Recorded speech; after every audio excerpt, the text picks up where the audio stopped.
O Senhor esteja convosco. São do Evangelho de Jesus Cristo, segundo São João.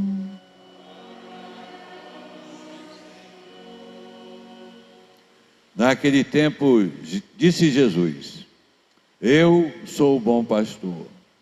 O bom pastor dá a vida por suas ovelhas. O mercenário, que não é pastor e não é dono das ovelhas, vê o lobo chegar, abandona as ovelhas e foge, e o lobo o ataca e dispersa, pois ele é apenas um mercenário e não se importa com as ovelhas. Eu sou o bom pastor, conheço as minhas ovelhas e elas me conhecem, assim como o Pai me conhece e eu conheço o Pai. Eu dou a minha vida pelas ovelhas. Tenho ainda outras ovelhas que não são deste redil. Também a elas devo conduzir. Elas escutarão a minha voz. E haverá um só rebanho e um só pastor. É por isso que o Pai me ama, porque dou a minha vida para depois recebê-la novamente. Ninguém tira a minha vida. Eu a dou por mim mesmo. Tenho o poder de entregá-la e tenho o poder de recebê-la novamente. Essa é a ordem que recebi do meu Pai. Palavra da salvação.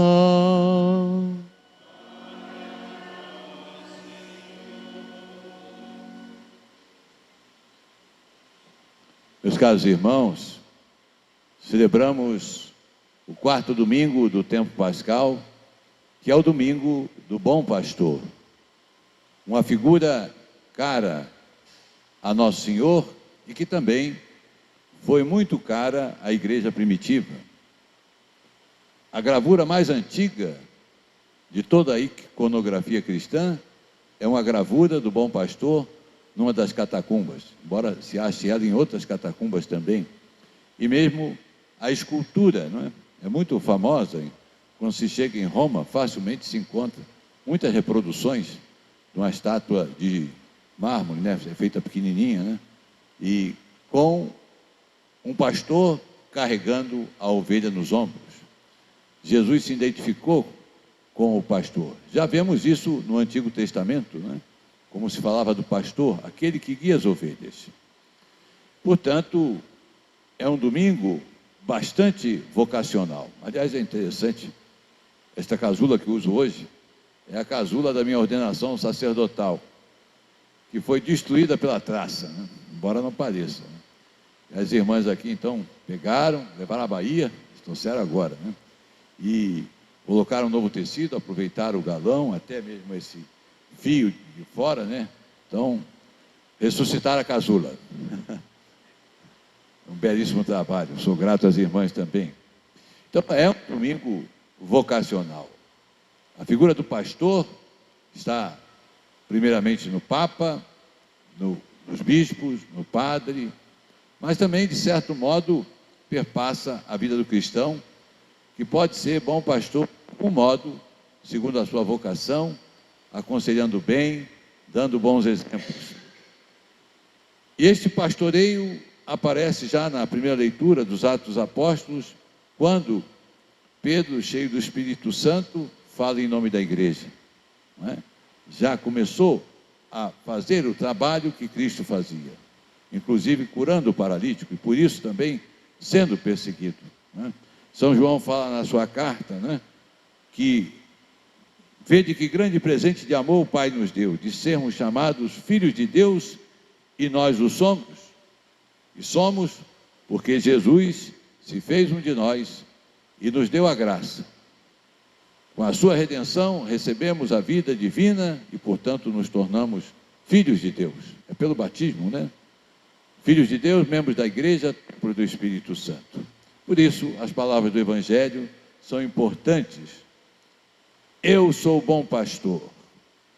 Então, já essa figura escolhida por Jesus, o pastor, em contraste com as ovelhas. Veja que a ovelha é um animal frágil. Primeiro, ela não é dotada, não é, de muitos elementos para a defesa. É misterioso isso. É um animal manso. E ontem diziam isso eu não sabia, ela não tem um bom faro, né? E o faro é muito importante para o animal, né? Porque ele sente o cheiro do predador, né? Por exemplo, o cachorro à noite, ele se vale mais do olfato, que é o seu primeiro sentido, e depois da audição, porque a visão à noite não adianta muito, né? Agora, a ovelha desprovida disso também não tem grande audição. Então veja que é uma presa fácil. O lobo, ao contrário, né, é um animal astuto, né? E como é canino, um grande faro, então ele consegue perseguir o rebanho com facilidade. E aí está a figura do pastor, daquele que deve defender o rebanho. E Jesus coloca aqui o pastor em relação ao povo, o pastor em relação à igreja, não é? Não pode ser mercenário. O mercenário, na hora H que o lobo aparecer, se manda. Claro, ele vai cuidar da vida dele. Ele não se preocupa com as ovelhas, não se importa com elas. Para isso é preciso o bom pastor. E Jesus fala, continua, né? Eu conheço as minhas ovelhas e elas me conhecem. E dizem que o animal, sobretudo, a conhece pela voz. O que guia o rebanho é a voz do pastor. Já dos tempos de Dom Eugênio, a crônica que ele fazia na rádio, na TV e no jornal, chamava-se A Voz do Pastor, não era à toa. Porque as ovelhas conhecem a voz do pastor. E quem tem experiência do campo é isso, você tenta conduzi-las, chega lá, você não é o pastor, elas se dispersam. Mas com a voz do pastor, elas se arrebanham, né? E o rebanho, então, traz, não é, maior segurança. Aquela que se dispersa, então, é aquela que corre mais riscos, é a presa fácil, né? E Jesus, numa outra passagem, diz que ele deixaria 99 ovelhas para ir atrás da perdida. Então, o bom pastor não quer que ninguém se perca, e é certo isso. Ninguém deixa de receber graça suficiente para se salvar. Não existe predestinação para o mal, só para o bem. Alguns podem receber até mais graça, como a Virgem Maria. Mas ninguém deixa de receber o necessário para se salvar, senão não seria justo, né? E aí vem um aspecto muito importante. Jesus é o bom pastor que está pronto a dar a vida por suas ovelhas, não é? Eu dou a minha vida pelas ovelhas. O mercenário não faz isso, né? Então veja como nós, em particular os sacerdotes, devemos estar prontos, né, para o serviço da igreja, né? E às vezes é pesado. Da semana passada, durante toda essa semana, eu tive assim uma série de chamados para a unção dos enfermos. Eu achei até estranho. Pedia daqui, pedia dali, daqui, da paróquia, do centro da cidade, uma coisa impressionante. E é difícil, porque há outras coisas a fazer também, né? Mas é urgente. Se não damos a vida, não é? Derramando o sangue, o sacerdote deve dar a vida no seu trabalho.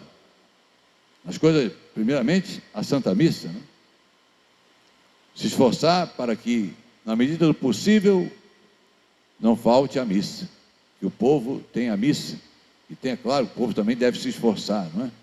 Para comparecer à missa ao domingo, né? E acho que aqui na nossa arquidiocese nós temos, mas também diariamente, né? Tanto quanto seja possível, participar da Santa Missa. E ele fala não só daquele redil, mas ele fala ainda mais. Tenho ainda outras ovelhas que não são deste redil.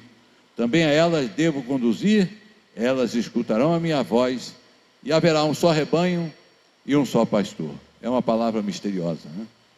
Que vem de Cristo. Esse é o desejo de Deus, que haja um só rebanho e um só pastor. Mas nós temos a experiência, não é, de como a igreja foi dividida durante os séculos, né? Mas deve haver um só pastor e um só rebanho. Então esse é o esforço que a igreja faz com o ecumenismo, né? Se nós não podemos ter uma união perfeita, ao menos saibamos conviver como cristãos, ao menos saibamos procurar as coisas que nos unem, e não as coisas que nos separam, né? Devemos acentuar mais isso. E aí vem algo fundamental neste texto de Jesus. Ninguém tira a minha vida. Mas a vida de Jesus não foi tirada. Ele não foi crucificado. Ele não morreu, né? Ressuscitou. É o que comemoramos neste tempo pascal. Mas ele diz aqui, ninguém tira a minha vida. Tenho o poder de entregá-la e tenho o poder de recebê-la novamente. Então veja como em Cristo não há nada acidental. Não foi surpreendido lá no Monte das Oliveiras. Pega ele aqui, pegamos, finalmente. Não. Jesus caminhou para esta hora. Porque quis, como quis e quando quis. Não há nada acidental. Veja que Jesus vai ressuscitar no domingo de Páscoa. A Páscoa antiga vai ser atualizada agora, chegando à sua expressão máxima. A Páscoa, a passagem para a terra prometida.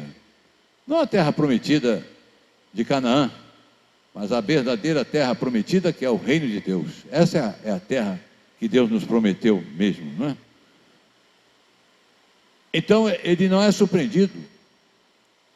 É interessante essa passagem, porque nós vamos ver que realmente ele entrega a sua vida. Até mesmo na hora da prisão de Jesus, perguntam quem é Jesus, e ele diz, sou eu. Mas em aramaico não se diz sou eu, diz eu sou. E todos aqueles soldados caem por terra. Eu sou é o nome de Deus. Isso Jesus usou muito, né? Eu sou a videira vide. Eu sou o bom pastor. Antes de Abraão, eu sou. Eu sou o quê? Eu sou. Eu existo. Eu sou Deus. Eu não recebi a vida de ninguém. Eu dou a vida. E aqui ele dá a vida mesmo. Não podiam prendê-lo. Não podiam fazer nada com ele se ele não quisesse. E mostrou isso várias vezes, né? Quando uma vez o levaram à beira do precipício, até ali levou. Ele olhou para a cara deles e passou no meio deles. Não deu pernada, soco, pontapé, tapa, nada disso. Olhou para eles e passou no meio deles. Essa era a autoridade do Senhor. Não se pode fazer nada contra Deus. É uma luta inútil. Mas Jesus quer oferecer-se em sacrifício. Ele quer dar a vida por suas ovelhas. Porque este é o sacrifício necessário e satisfatório. Porque esse sacrifício é o sacrifício do homem-Deus. O homem que nos representa e o Deus que pode pagar por todos os nossos pecados. Que pode oferecer finalmente o sacrifício perfeitíssimo. Ele sim é o Cordeiro sem mancha. Então é este o coração de Jesus, bom pastor, que quer a nossa salvação. E quer que nenhuma das ovelhas se perca. Mas é preciso também a ovelha ouvir a voz do pastor. Não se encantar por outras coisas. E não se afastar do rebanho, indo ao encontro do lobo. Do grande lobo que nós sabemos quem é. Então, meus irmãos, vamos pedir isso neste dia do bom pastor. Que a igreja possa, com a graça de Deus, produzir muitos pastores para que possam guiar o povo. Vamos pedir pelos seminaristas, né, que se preparam para serem sacerdotes, que tenham a figura do bom pastor, nunca do mercenário, né, possam realmente preparar-se bem, que tenham um coração bem disposto para servir ao povo, não é? E que também o povo saiba ouvir a voz do pastor. Que Deus nos abençoe.